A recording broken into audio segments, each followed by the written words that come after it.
All right, hello everyone, and welcome to the low-code web development talk. And as an example, we'll have Oracle Apex. Again, do you guys have any low-code experience, or do you know what that is? Good. Second question, SQL. Do you guys know some SQL or some dialect of it? Do you guys know PL SQL by any chance? Or the procedural language version of SQL? For example, you can find it in the Oracle database or in Postgres as well. Some? Okay. That's good. It's not that difficult. It's just an extension of SQL, really. We will need it for the Oracle Apex talk. So, to myself, I am Stefan. I study computer science, and I do web development stuff using low-code. That's how you can contact me in case you feel like it. Just a definition. What is this whole thing? It's basically, as an analogy, we could say, we have to write code to make applications. So somehow we do get invested in code, but really it's just a means to an end. So ideally, we should not have to write any code as much as we enjoy it, right? So we would do want those applications, but without code, right? Do we agree on that? Because code can bring bugs, it's difficult to maintain, it's a mess, people do it in different ways, but we still want the applications. That's sort of the idea. Let's get web applications or any sort of applications with writing as little code as possible. So again, we should think what instead of how.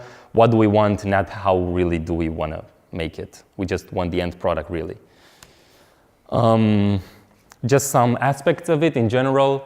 How it's usually done, it is usually implemented using some graphical user interface, some sort of drag and drop system you would see in all of the different platforms.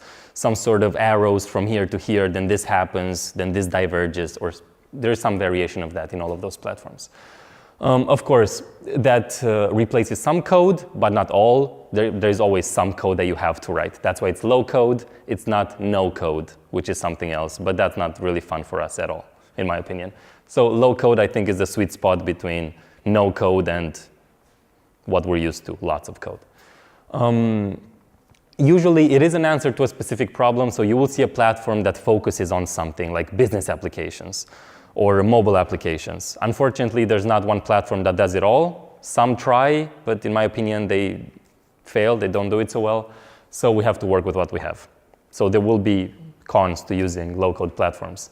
They all provide a set of tools, which is really cool. Like, you don't have to go find all the libraries in the world and combine them and make sure they work together and, inherit all the bugs that they have.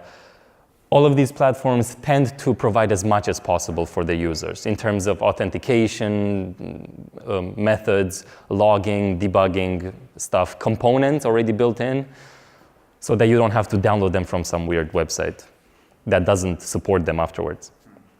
And again, it is not a new concept. In, I think, the 70s and 80s, they used to be called fourth-generation programming languages. That's how people referred to them as. Then in the 90s, there used to be the concept of rapid application development. You would still see that around. Then we went through declarative programming, but now we've settled sort of on low code. I think that from what I'm seeing in the industry, that's the way to go, because there's no code, low code, and higher level languages. But it is not a new concept. In terms of pros, what are some pros of using such a platform? There is less code to maintain. That is, I think, the biggest one. Less bugs, less stuff to change when a new version comes out. What if something becomes dissupported, something becomes deprecated? If there's no code, there's nothing to worry about. The person or the platform, the low-code platform itself makes sure that your apps will keep running as they evolve. So we push that onto them. They are easier to learn than a full-fledged Java framework, I would say, because they are more visual. More people can contribute in terms of, and I've seen this as real-world examples, even the end users, if the governance over that application decides to, can actually make changes to the application. So it would not be difficult for, let's say, a manager to go into the application and say, actually, this page should not be seen by these users. That's a case scenario. Or this person should not make this choice, or let's turn this feature off. These are really easy, clickable things. So they don't always have to go to the developer, hey, can you please do this? Or another end user could say, I have this huge report, but I don't want to see all the columns in it. I only need these ones. The end user can just click a few buttons. These are the columns that I want to see. And it doesn't break the whole application. That's, in my opinion, pretty great. Many components out of the box, I've mentioned that. Extremely fast development, in my opinion. Cons, you are stuck to a vendor. If the vendor dies, your application dies, unfortunately. That's why I don't really trust all those application low-code frameworks that came out last year. I would not jump onto them right away. I would want to pick a mature one that I'm sure will be supported in the future, which is why I'm going to present Oracle Apex. Less flexibility. So you will not be able to do 100% of what you want to do. You'll be able to do 95%. If you can live with that, that's good. If you want extreme control over everything, low-code probably isn't the right choice. They are not the newest technologies usually, because they have to be mature to support all of their end users. So you will see stuff like jQuery being used a lot. Maybe we're not excited about jQuery anymore, but for example, in Oracle Apex, it is there because it is the most mature, most documented, and it's worked great for most users. Yes, and it is not exactly cool among developers. We like to say, especially in the jQuery, JavaScript era, we want Angular, we want React, we want all of this stuff because it's hip and cool, but maybe that's not actually the most productive for some categories of applications. Some examples of technologies would be, and they're kind of not easy to find. They're not much research has been done in this area really. So you're going to see a lot of conflicting opinions on the internet. What's the best one, or stuff like that. This is just some graph that I found. I guess the higher the better. I don't know. But just some companies. This would be Oracle Apex. OutSystems, I know for sure this one is a really powerful one. Matrix, I don't know what that one's called. Appian, I've also heard of that one. It is difficult to really look into all of them because you need to invest a lot of time to know what the thing does completely. But yes, Oracle Apex and OutSystems, I can vouch that they are pretty solid choices. This would be OutSystems. Yeah, so you kind of see the interface of how a thing would work. For example, right now it's building a phone application, I guess, Android. But OutSystems can also do, I believe, desktop apps and web apps. Appian is also some sort of enterprise-ready development tool. And again, Mendix, that's what that one was. So you see kind of how the development would work in those platforms. Again, all of these three that I just mentioned, they are extremely expensive. So for enthusiasts or students, whatever, not affordable. A huge corporation, a big company, no problem. But most of us, not a chance. What was the slide before? Appian, that's another technology. I didn't mention it, but if we can save the questions until afterwards because they don't pick up on the recording, let's try to do that. I will skip this slide actually, just due to the sake of time. Let's get to the one that I know and I can tell you something about, which is Oracle Apex. So it is low code, you make web applications with it, and it is database centric, meaning the logic part happens in the database. Your logic, your business logic is in the database. If you can get over that, because at university or stuff, they teach you the 3-layer model, which makes sense. You have your presentation, your business, and your persistence layers. They say these two have to be separate, the business and the persistence. In the Oracle world, they're one thing. Because they have the PL/SQL programming language, which can do everything that a middle tier language can do, all the logic happens in the database, which is why it's database-centric. These are just some things that Oracle says about their technology. All-inclusive app dev environment, blah, blah, blah. Most popular low-code platform. For enterprise apps, I do believe that is true. For mobile apps, I still think something like OutSystems still beats them, because OutSystems does make native phone apps. And yes, if you want to make something more dynamic, so not just a static application, you are going to need some SQL and PL/SQL. But it's really, in my opinion, not difficult at all. If you know any JavaScript, I think JavaScript is 1,000 times more difficult and weird than PL/SQL. So what is the stack? What do you need to create such an application? The browser, that's free, and then this is the server part. Let's say you have a server, but you will need Oracle database on it. They only run on certain servers, but CentOS would be a free server that database can run on. The database itself, everyone thinks Oracle, expensive for a reason, but they also have a free version called Oracle XC, which can do 99% of what the full-fledged, really expensive one can do. Of course, it's not open source, but it is extremely powerful. In my opinion, more powerful than MySQL and so on, but that's up to debate. Okay, so we have the browser. It communicates with this little extension to the Tomcat web server, which is called ORDS, which translates requests onto a connection to the database. The database processes that request, throws it back, and then that's how the communication occurs in your application. All the logic and persistence goes here. And yeah, that's a free stack, so no cost whatsoever. ORDS can also be used for REST services. That's what it stands for, Oracle REST Data Services, between database, and you can have a REST endpoint, basically. That's what ORDS does, also in a declarative manner, so you don't have to write any code to do that, which is pretty cool. So that's the stack.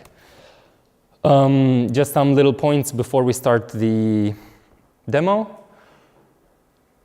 Again, if you don't have to write any HTML, CSS, or JavaScript in the front end, but you definitely can. And you probably will have to, because it's, sometimes it's necessary, and it's also pretty fun to do. So out of the box, you have a lot of components, but it's nice to customize them yourself.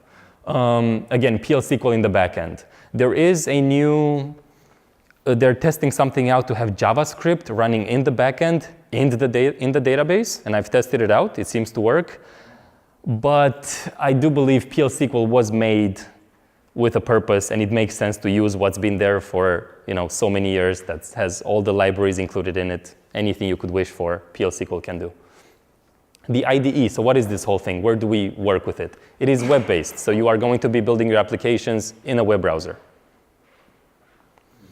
It's been around since 2004, so it is fully tested, fully robust. Lots of companies all around the world use it. It is not that popular because, again, corporations use it. It's not like a cool, student software, open source, nothing of that sort. That's why you don't see it as much, but it is behind some really important businesses.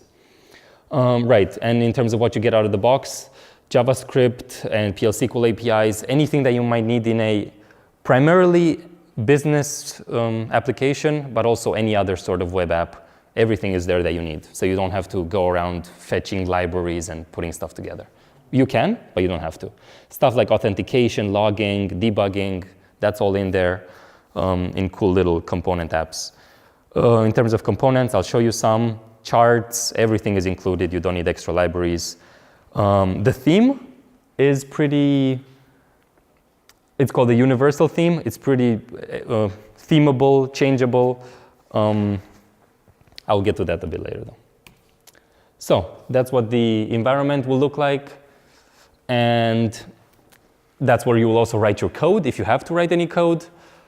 However, once your app gets too big or it becomes less static, you can and should probably move to a more traditional way of development. For example, on the JavaScript side, to use a text editor, something like VS Code, and on the logic/database side to use SQL Developer or any other sort of database coding tool. Afterwards, you export those files, whatever source code you wrote, and you import them in the application, and that's how the two connect. Okay.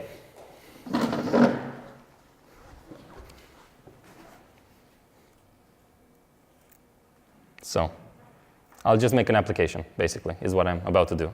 Hopefully an interesting one. Hopefully nothing goes wrong.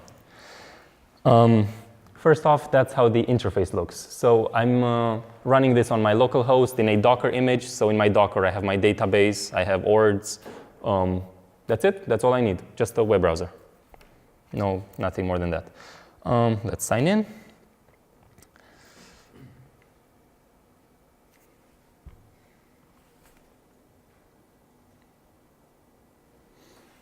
Okay, let's go to the app builder because we want to build an app. By the way, the app builder itself, this is also an Apex app. So everything you see here was made in Apex. So it's a bit meta, but same with VS Code or something. It is a JavaScript-based web app that you can make web apps in. It's sort of the same thing. So let's create a new app. These are some of my apps. Let's create a new app. What type of app is it? I don't know, new application, let's say. I'm not sure why this is slow, what's happening in my Docker right now.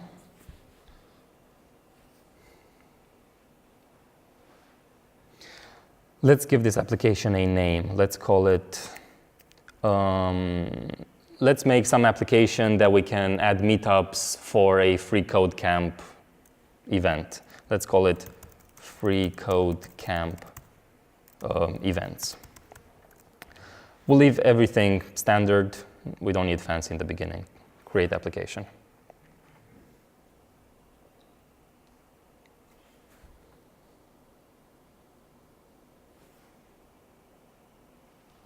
As always, it isn't usually this slow. I have no idea what's going on.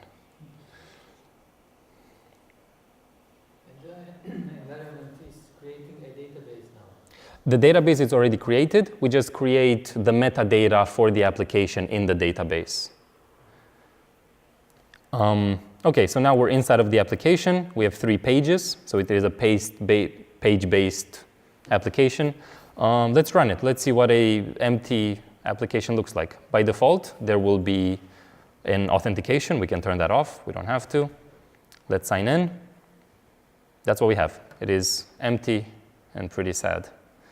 Has a little menu on the side.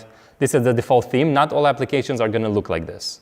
But this is just by default what it comes out with. That's the theme. It's responsive, yeah. It is responsive. So on the phone, it looks pretty great. You can make these menus be on top, on the bottom, a bunch of crazy things. But let's keep it simple in the beginning. But to save our events, we want to make some events. We need some data model, some table in our database. If you're not familiar with Oracle, you don't know the Oracle dialect of SQL, Oracle made this little tool that you can write whatever table name is here, and then the columns that you have. No, this is wrong. And then it will output on the right side the actual script to build your data model. So for now, we just have a table with some columns in it and the primary key. Let's just copy this in case I will get logged out and generate that SQL again. I already prepared it. I don't know. Let's say our event has a location, a date when that event will take place, some type, and some more information. The interesting thing about the whole app builder interface here is that you also have a SQL workshop, a place where you can actually access your database right in your browser. You don't need any other software. So let's go to SQL commands, where we can execute actual commands to our database in our browser. And let's paste that script to create a table. Let's run it. Table created. OK, so our table is called FCC event. Let's go back to the builder. It was created database without table. Yes, the database was already there. We made an app, and now we created a table. It Yeah, yes, totally empty. Yes, yes. What did we call our app? FreeCodeCamp? Thanks.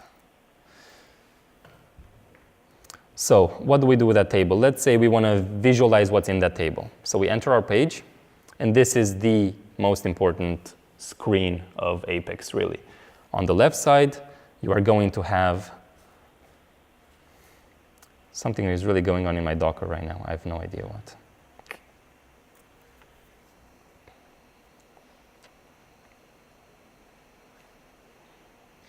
On the left side, you will have a hierarchical view of the elements on your page. So let's start with something simple. Let's create a new region that we call test region, and let's put some text in it. We save it. We save our builder. We save our application. We go back to the app.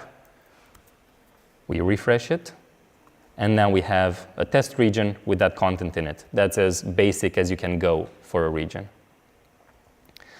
But that's pretty boring, and just in a basic region. So let's add something like we can see the contents of a table, ideally, like a report. So we could go to an interactive report. So these are all the region types that we have. Interactive report. And which table do we want to see? We just select, again, without writing any SQL, we can select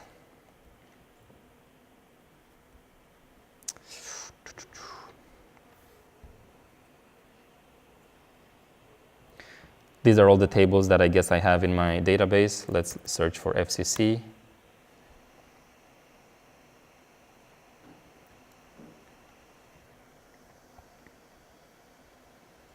We select that table. We save again our work in progress. We refresh the page. And we have this little widget here, but it's kind of empty because there's no data in that table yet. So also, actually, let's get rid of that test region up top because it's kind of boring. In traditional programming, you would kind of comment out some code to make something disappear or delete some file. I have no idea. But here it's pretty simple. It's just a block of something. So we could go to a server-side condition for this region, set it to never, and now you see it's kind of strike through. So now that region will just not appear there. We can turn it back on if we want later, but it's easy to turn off features on and off. Also, blocks of code, it's really easy to turn off or add a condition to it. So, so we have so many conditions to choose from when something shows, when something happens. But still, it's kind of boring. We don't have any data. So let's go ahead and create another page in our application. We go on this plus, and we create a page.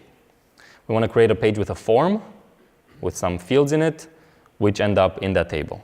So let's click on form. We want that form to be on a table. Page name, let's call it add event. Let me just write this. Yes, create a navigation entry for this page. Again, we have to select which table that data from that form should end up in.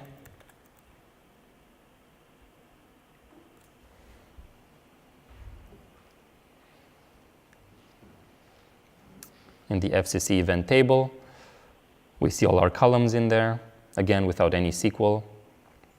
Of course, you can use a crazier SQL if you want, but it's much simpler to just use those wizards that they already have here for us. Okay, so by default, this page will be created.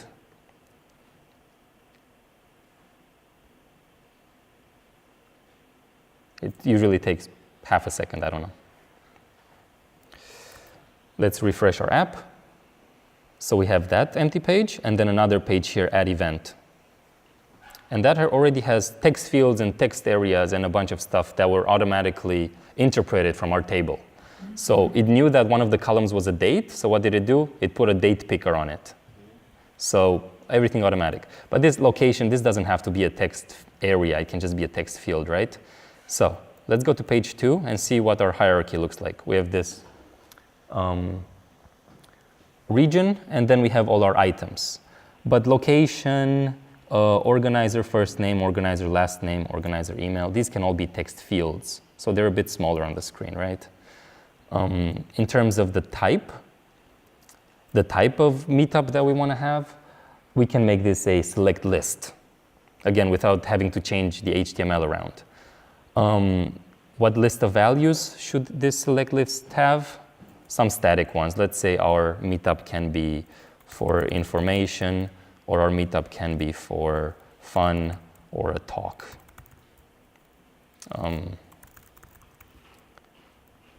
Let's see all the changes that we made, how they...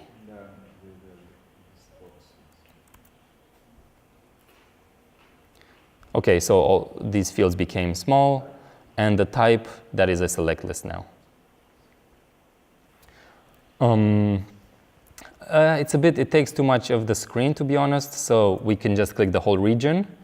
It's a 12-column system, so instead of automatic, we can just say, hey, take 6 columns of the screen, because maybe later we want to have something else next to this region. So now it just takes half of the screen. Okay, let's finally write some stuff in. So we want our meetup to happen in Certable. We want it to be next Friday. It will be a fun meetup. At email.com. Description of meetup. Right, so we create a record, basically, is what we do. That record, and then we will branch back to page 1, and that record is now in our table. So it says action processed here. That's kind of counterintuitive. We can go to where that happened and say, instead of action process, let's say a nicer one, like event was added. Right. So let's just add another event just for fun. This should be somewhere else in the Rathaus. Another date, the type of information, A, B, C. This is, again, a very simple, just a form and a table. So we can create the other record. It's going to say event was added. And now we're back on page 1, and we see all of this report again. We can filter it, so we can say Certable, and now we only get the results that have Certable in it. So this is a widget, basically, that shows the insides of a table. You don't need any libraries. It comes out of the box. Let's see. We have 2 more minutes. What can I do in 2 minutes? We can change something. The color blue here, I don't like it. Let's make it more FreeCodeCamp-ish. So we can go in our page designer and write actual CSS. So let's say on the page level, we go down and we have this little CSS stuff. So we can actually go here and write inline CSS, which will get added to the page. But Apex does make it a bit simpler for us. So instead of the header accent, which is the most common color, we can go around and say, I think the FreeCodeCamp one is dark green.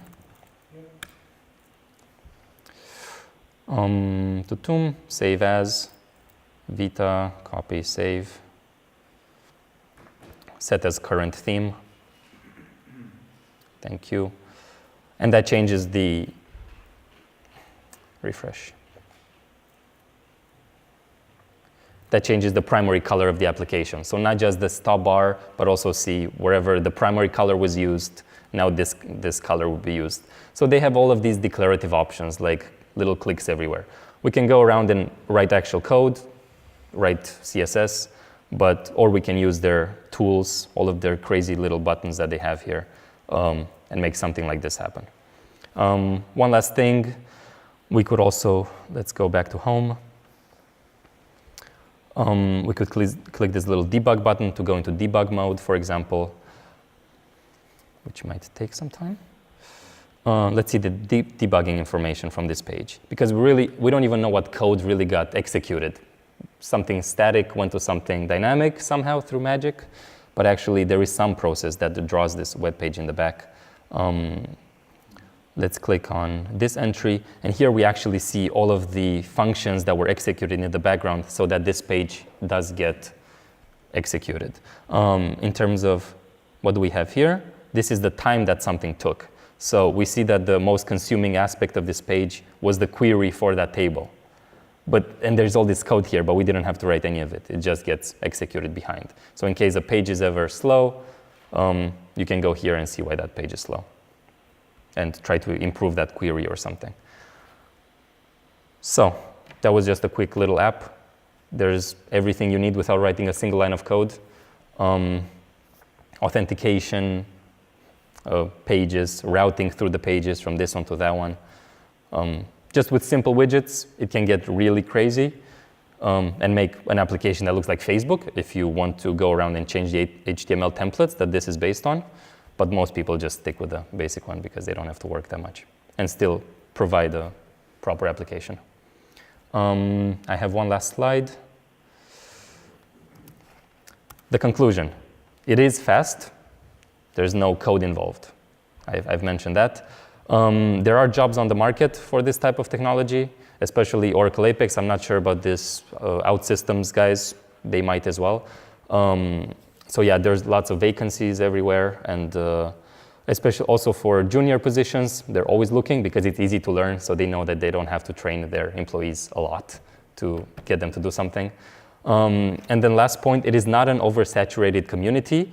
So for example, let's say you start building something, you integrate some JavaScript library in it or something, you make a little cool project or something interesting, blog about it, put it on Twitter, you'll immediately get a following. Even the people from Oracle who built Apex, they will immediately follow you. So it's not like, I don't know, Angular or React where there's thousands upon thousands. It is a smaller community and it makes things more intimate in a way. And yeah. Thanks.